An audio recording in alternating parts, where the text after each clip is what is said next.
Okay, you have to write 8 paragraph essay for Great Expectations. You have an introductory paragraph, you have a concluding paragraph, and then in the middle you have 6 body paragraphs.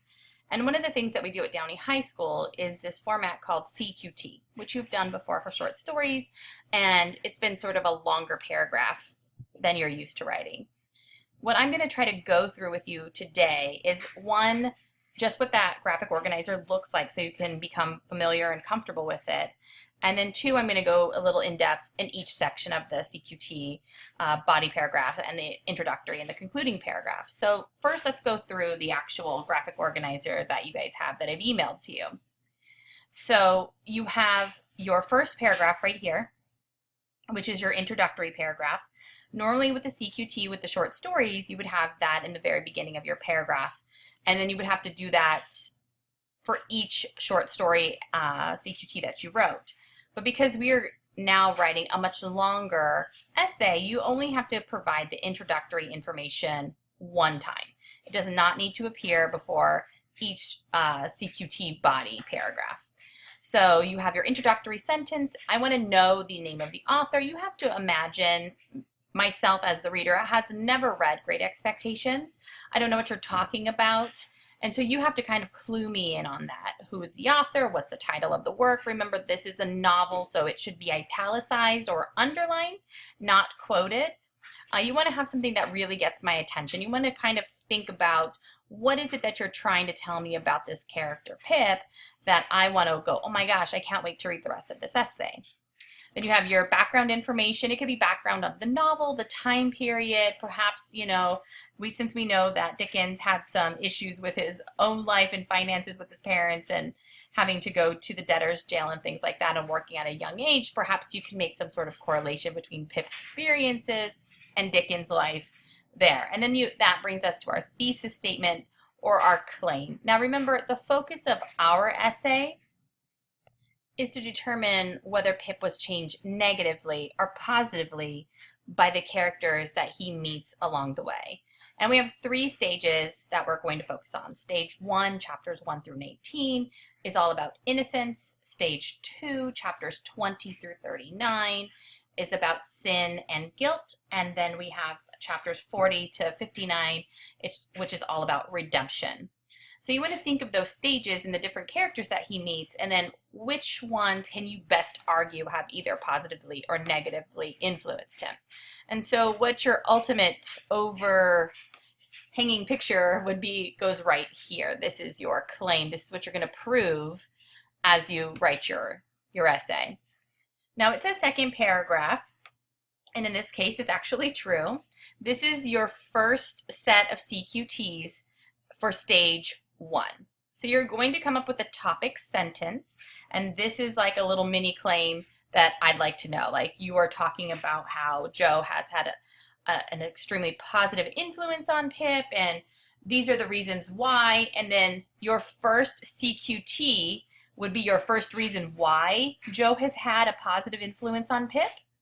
And then when you look at the next page, you have an additional CQT for stage 1, and that would be the second reason why that Joe has had a positive influence on Pip. The only thing that's different that you didn't have to do in your previous CQTs was write a transition sentence. Now the transition sentence is really just like a brief sentence introducing what it is you're talking about in your next paragraph.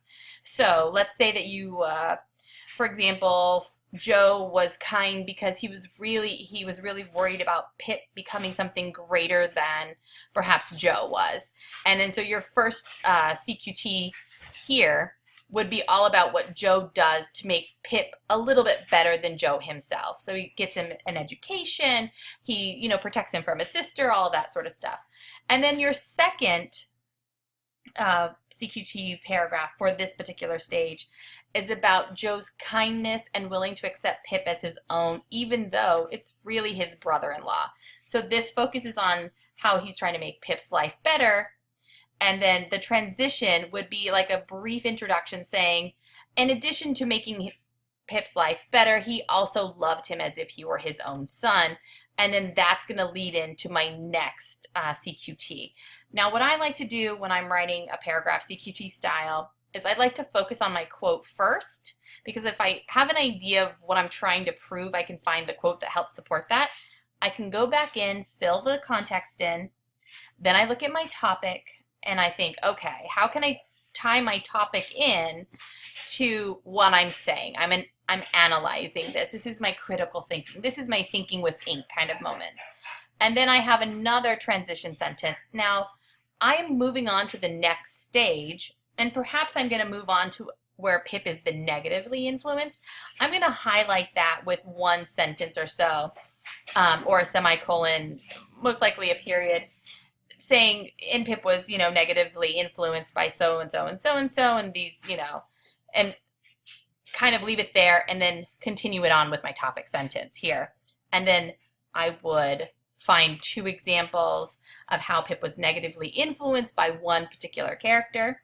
Remember, my little advice is from Friday, if you are not super strong on your analyzing skills, you want to stick to one character per stage. If you feel like you can knock it out of the park and you can analyze multiple characters per stage, then go for it, but you are taking a risk, because I'm going to want to see you go into a little bit more in depth, because I don't want any just like surface level analysis. You guys are in the honors class. I know you can do it. And then we go to the stage 2, second CQT, same sort of thing, transition sentence. Now this is going to take us to stage 3. Now I can belly flop back to positive here, because this is all about redemption, Pip kind of understanding who he is and being comfortable in his own skin, that sort of thing. And then I want to find one character that shows that Pip was changed for the better, and I want to find 2 examples of how that character helped change Pip for the better. Which then takes us to our second body paragraph for stage 3. Same sort of setup. Transition is now where I'm getting ready to wind it down. And then I have my last body paragraph, which is actually paragraph number 8 for us, if you're counting. And this is my clincher or my concluding sentence. I want to restate my thesis or claim. Here, I want to remind the reader, this is what I set out to claim or prove, and this is how I've proven it. And then I want to kind of have like a drop the mic moment, if that makes sense to you. All right, so that's just an overview of the CQT organizer. I'll be back so we can go over the introduction, and then we'll do a CQT together, and then a conclusion, and then we're done, okay?